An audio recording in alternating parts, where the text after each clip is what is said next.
So we really wanted to start with Reem Falaknaz's piece as the introduction to our exhibition On Foraging, because it really kind of encapsulates how we understand the UAE's imaginary landscape in a way that's kind of unexpected.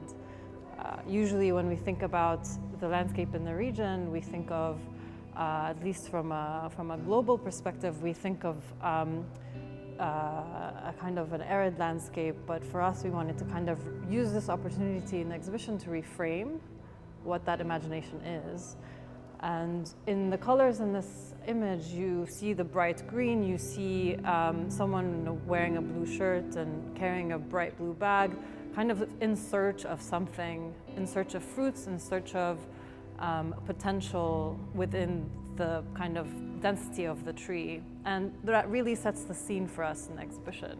I think the reason it's really important is because with On Foraging, what you have is this constant search of something more, this constant search of nurturing, this constant search of abundance, this constant search of something that really can't be seen immediately, but is almost always there. And so this search is exactly where On Foraging begins for us. So the overall exhibition is composed of 5 different sections. The first section, which is as soon as the visitor enters into the space, is around ideas of representation of landscape. The second section, which is we've also chosen to display lower on the ground so that people are actually engaged with the ground. And what we're displaying there is 3 works that talk about the harvesting or the foraging actions. The third section is about the individuals involved around acts of foraging or agriculture. And then we move on to a fourth section in which we're displaying the different kinds of or ranges of engineering that happen on the landscape, from the very tactical, very sort of do-it-yourself to the extremely high-tech. And then finally the exhibition ends with abstractions of landscapes, in which ideas of time and how the artists chose to sort of represent the landscapes in sort of coded ways emerge. So as you turn into our first section, you have here a large mural, really beautifully painted, that was commissioned by Meitha Almazrooei. She asked muralists who's quite active in the UAE to paint the UAE landscape. And it's quite ironic and somehow playful that the first kind of illustration that comes to mind when painting the UAE landscape is one that looks quite Western. You have pine trees, you have waterfalls, you have birds flying in a very blue sky. And that kind of playfulness and also contrast between the reality on the ground, but this, Western ideal utopian landscape is, I think, quite interesting for multiple reasons. One is that it's true that actually the regional landscape is not exactly arid, that there are spaces that are this green, that there are spaces that are this wet and this moist. But what's kind of interesting about the way that it came out is that it still doesn't look like the way that we expect the region to look. This moment in the exhibition is what we're calling the archive tables, where we're sharing and showcasing content that we found in the National Archive of Abu Dhabi that illustrates early experimentation in thinking through agriculture and food production in the UAE. We've separated them into 2 documents. One looks at the history of identifying water sources for the UAE. With that, different farms and urban planning were designated according to those early locations and sites. And we also found a document looking at 1961 letters that were discussing what could be grown in Ras Al Khaimah. And there's a lot of humor in the back and forth. It also illustrates imperial kind of insertion in thinking through what could be grown in the land and what could be grown and how. And it's a fascinating kind of portrayal in early methods of agriculture. And these are some footage and videos of early sites on Saadiyat Island and Al-Ain that were growing an area of fruits and vegetables from cabbages and tomatoes. And you could see here what early watermelon fields and tomatoes that were grown in the UAE and how they looked like as well through distribution and the early sort of formation of the ministry and regulation and policy. And we thought it was important for our audience to enter where we did, which is in the archive. One of the first artists we spoke to when conceptualizing On Foraging was Abdullah Saadi, because his work is seminal in looking at the landscape and finding moments of peculiarities within the landscape. And this work that we selected from his existing body of documentation of the Khorfakan landscape in general, where he's gone on long walks and hikes to document different components of his immediate environment. One is almost obsessive analysis of the sweet potato, where he's documented the different forms, different suppleness, and the strangeness that one vegetable provides over 4 years. Abdullah Saadi's obsessive attraction to the sweet potato here is illustrated where he's looked at and documented the sweet potato over years. And here in these charcoal drawings that are contained within tin cans and taken care of and almost protected within these boxes. And it's also the method of how he's archived his own work. We're showcasing here as the beginning or as a starting point to the work. And they're also presented on low shelves because we would like the audience to meet each drawing document close to the ground, preserves the idea of fruits quite and seasonality wonderfully to Paola through her medium, which is ceramic. And in her research, she has shown or revealed the different types of fruits and vegetables that are grown in the UAE throughout the year. And to think of seasonality and time is one factor that we often don't take into consideration when a lot of greenhouses or artificial sort of technologies are being in use to grow the same fruit throughout the year. A couple of things that I think are important about Abdullah Saadi's work is that he's collected these not over just a single sitting, right? You can see the dates in the work itself. You have 2016 marked, you have 2019 marked, so it takes a lot of time to actually collect the drawings for these.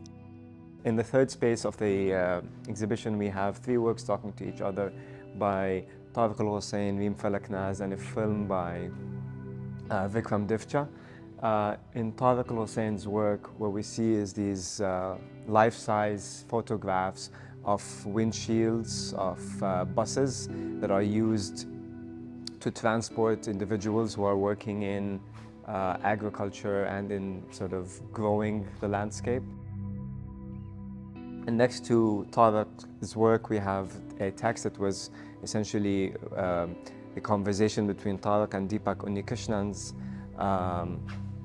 who's a fiction writer. And in response to Tariq Al-Hussein's photographs, Deepak wrote a sort of fictional piece that describes what bus might mean to the individuals that essentially inhabit the bus.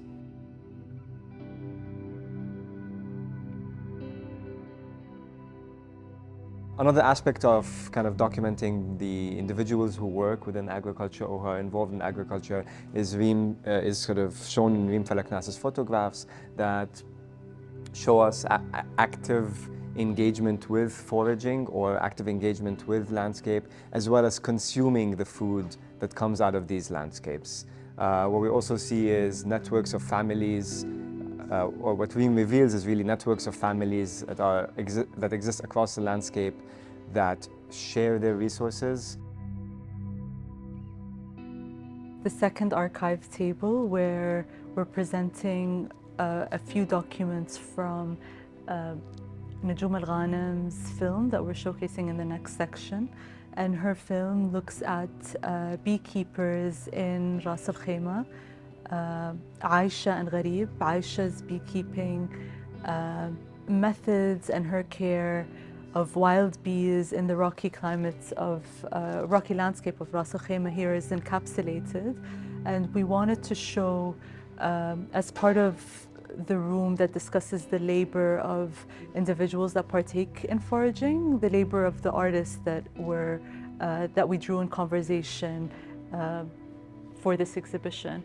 And in her work, you could see beekeeping calendars that sit adjacent to regular calendars and footage that never made it to the final cut, and her notes for each script and frame. And the other documents on this table illustrate more contemporary research on selecting sites of agricultural fields throughout the UAE, what has worked over the years, what technologies have failed, and scholars that are in conversation with one another. The books that you see here on the table are part of Reem Falaknaz's personal library that she's lending and sharing with the audience who'll visit the show. In this last section, we have a lot of markings that are made by the artists. We have here Abir Nasriya and Zaina Khayyat looking at the farming culture of oysters and making marks using an embroidery tatris technique on each of the 3 panels, where the triptych kind of tells 3 different stories about the history of oyster farming.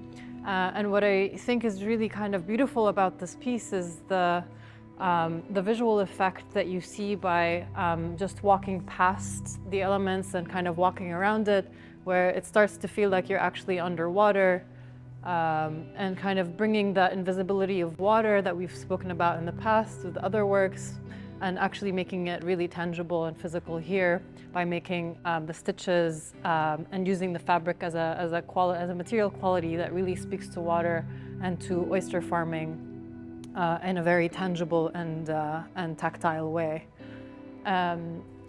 Here we have different kinds of making marks through water. In the first 3 photographs by Ammar Al-Attar again, where you see also time passing in the ground on the surface of the landscape, where the water infrastructure is again very visible in this case, and actually literally carving the landscape through the movement of water, infrastructure. The last piece in this section is by artist Meitha Almazrooei, who spent many hours under a single tree, really making marks of the shadows that the tree is casting on the ground. She sat on this beautiful canvas for a full day and kind of capturing the shadow as time was passing. So really kind of bringing time and the relationship of time to the ground, literally to the fabric, by creating these kinds of rubbings from the texture of the ground, as well as the larger form of the shadows cast by this one single tree. Mohammed Ahmed Ibrahim's relief sculpture speaks to Sheikh Al-Mazrouei's work as well, where he uses material from the landscape, sand and paper mache to sculpt these abstract forms. His materials are extracted from his immediate environment, Al-Khorfakan, and you could see the textures of what's brought in to display is very much part of the earth.